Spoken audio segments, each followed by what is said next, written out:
Good evening to all my friends. Facebook live में सबको नमस्ते। I just wanted to tell you कि कल हमारा गरिया है और मैं सबको गरिया पूजा के टाइम मैं सबको बोलता हूँ कि अपने परिवार में खुशहाली बांटिए, एक दूसरे से मत लड़िए। इलेक्शन खत्म हो चुका है और शांति का वातावरण रखिए। गरिया कोई भी पॉलिटिक्स से हजार साल बड़ा है और उसका अहमियत भी बहुत ज़्यादा है। It is more valuable to us than any politics. तो मैं गरिया पूजा के कल गरिया पूजा के अवसर में मैं आप सबको बोलता हूँ कि दुश्मनी छोड़ो, भाई भाई से हाथ मिलाओ, दोफा को सामने रखो और प्लीज़ फाइट मत करो। ये सब चीज़ से किसी का फ़ायदा नहीं होता है, ये सब चीज़ से हम सब का नुकसान होता है। आज मैंने अभी इलेक्शन ख़त्म हो चुका है, 17 तारीख को रिज़ल्ट था। इलेक्शन ख़त्म होने के बाद आज मैं अपने कमरे में था तो मैंने एक व्यक्ति को फ़ोन लगाया और प्यार से बोला कि वापस आ जाइए। और उसने फ़ोन उठाया और बोला बुबागरा मैं आऊँगा। और मुझे बहुत अच्छा लगता है। देखिए, मैंने हमेशा कहा है नफ़रत हारेगा, प्यार जीतेगा।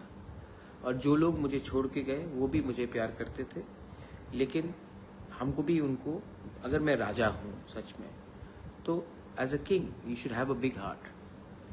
तो आज मैंने फ़ोन किया और वो शाम को राजबाड़ी आए और अभी भी मेरे साथ बैठे हैं।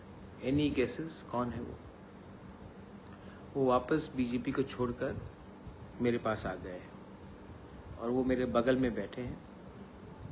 कोई गेस करना चाहता कौन है? नमस्ते बोल दो अनंत बाबू। अनंत देवर्मा आए मेरे पास, मुझे सॉरी बोला। उनका उम्र है, मैंने कहा सॉरी बोलने का दरकार नहीं है, गलती सबसे होता है। इनको किसने खेला मुझे मालूम है, किसने पैसा ऑफर किया और किसने धोखा दिया मैं जानता हूँ, लेकिन है तो अपना तीपरा सा। तो मैंने सब चीज़ को मत रोइए, डोंट बी इमोशनल, दुखी हो रहा है।